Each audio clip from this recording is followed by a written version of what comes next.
Halo, kali ini kita akan membahas sedikit tentang analisis laporan keuangan. Selamat menyaksikan.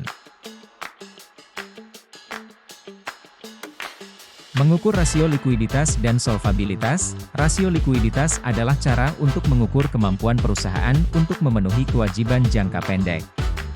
Rasio solvabilitas adalah cara untuk menilai kemampuan perusahaan untuk memenuhi kewajiban jangka panjangnya. Contoh rasio likuiditas adalah rasio lancar, atau current ratio, adalah aset lancar dibagi dengan liabilitas lancar. Lalu ada juga rasio cepat atau quick ratio yang diukur dari aset lancar dikurangi persediaan, dibagi dengan liabilitas lancar. Rasio lancar atau current ratio adalah rasio keuangan yang digunakan untuk mengukur kemampuan perusahaan dalam memenuhi kewajiban jangka pendeknya dengan aset lancar yang dimilikinya. Rasio ini menunjukkan likuiditas perusahaan, atau seberapa mudah perusahaan dapat mengubah asetnya menjadi kas untuk membayar utang jangka pendek.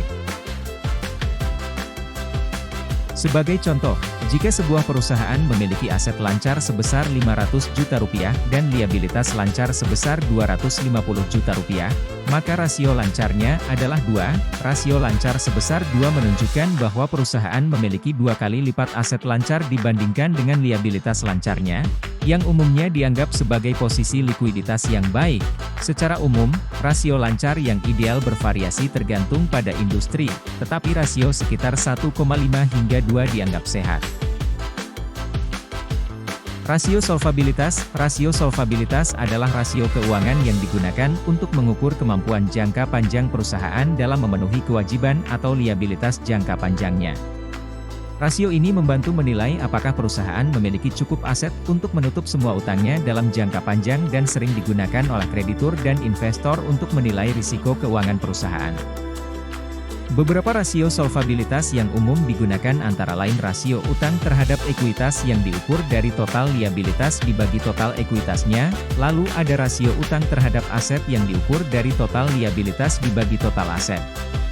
Lalu ada equity ratio atau rasio ekuitas yang diukur dari total ekuitas dibagi dengan total aset.